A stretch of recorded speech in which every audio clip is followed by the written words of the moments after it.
a Monday night game at home to Portland, and they were big favorite. I think they might even been double-digit favorites to win that game. Chris Bosh was a 2010 guy. People don't realize that in Portland. He was an all-star. And you know the third guy, Skip, with LeBron, Kevin Love. Remember Kevin Love was a 26 and 14 guy. He was.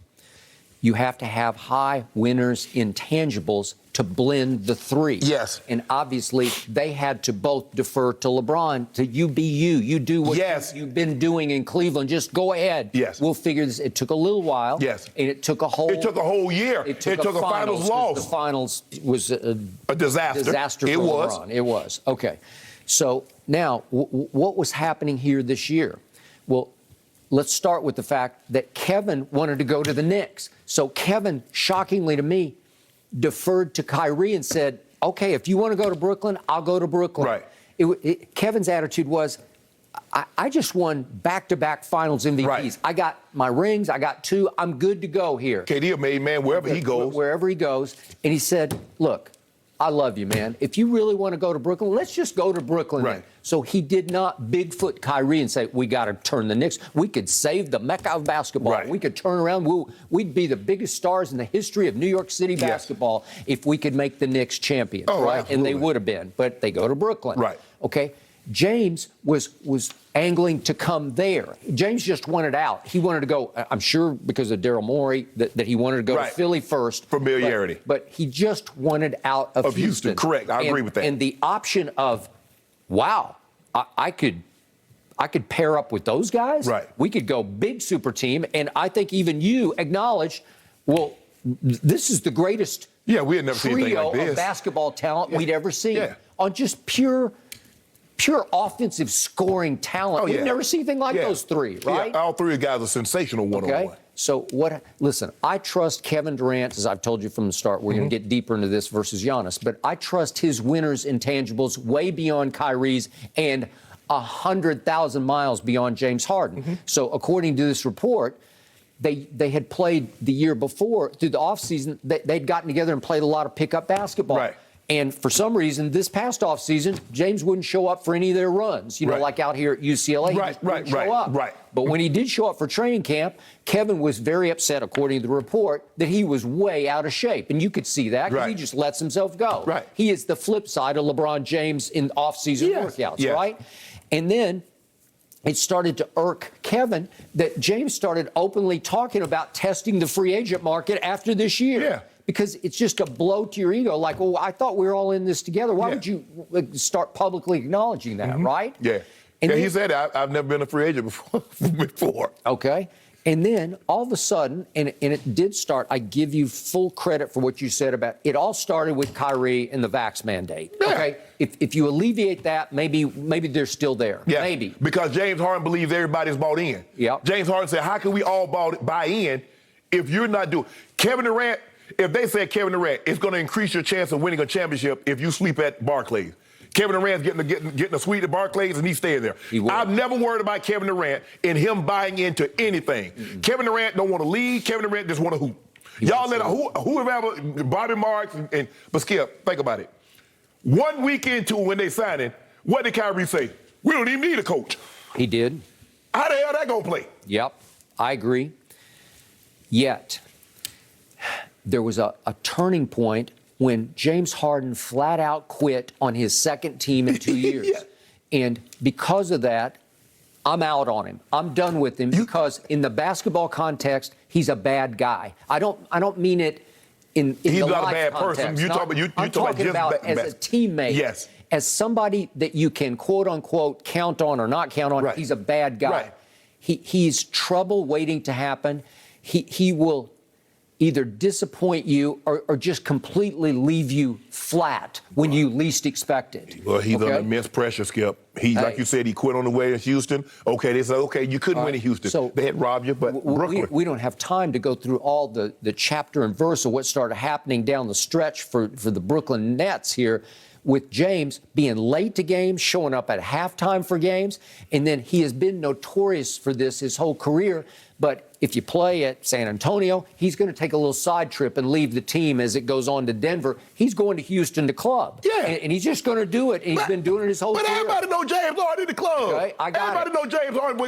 We call him adult entertainment businesses now, Skip. One of those. Yes, correct. He been that way. And if you're going to play at Utah, he's going to take a left turn out of the locker room, and he's got his private plane waiting and fueled up for him, and he's going to Vegas. Yeah, baby. It's close. James Harden sound like my type of guy. James, look your boy up now. Yeah, your boy like the party too. He might take you along for the ride sometime.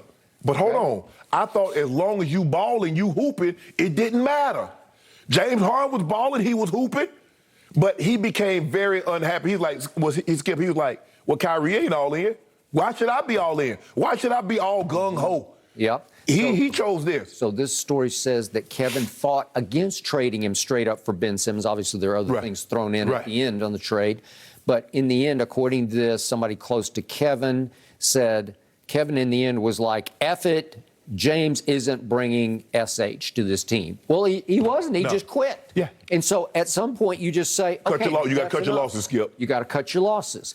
I thought the Lakers should have cut their losses on Russ, but they didn't. But Kevin said, that's enough of this. And then he showed you live on national TV during the All-Star draft just how out he was on James because he refused to acknowledge him, and in the end, he refused to pick him. Right. It was like, here, take him, silver platter here, and he wouldn't pick him. I tell you what we would have been willing to do, trade you Russ for James Harden. The salaries match. Straight up. What would the Nets do with Russell Westbrook? Y'all got KD and Kyrie. Except now we, the Nets, got Ben Simmons. Now, we had James. Wait a second. We got Big Penguin.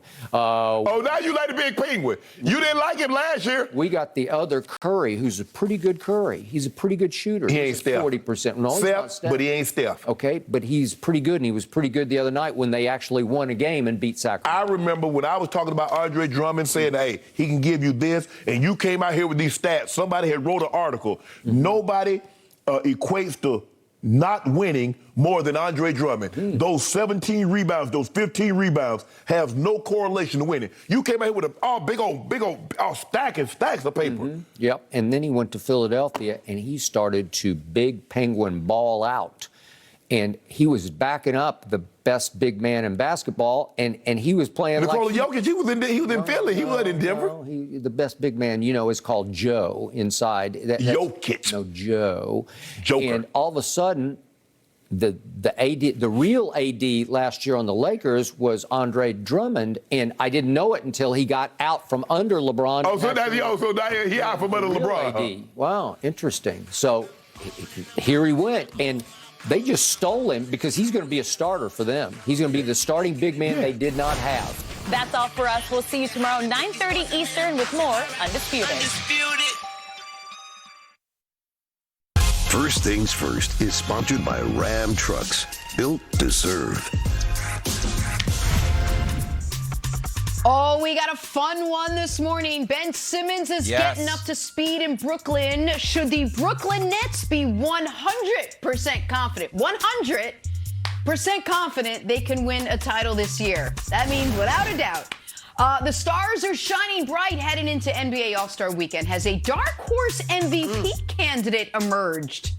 The answer is yes. And the world champs paraded through LA yesterday to celebrate Super Bowl 56.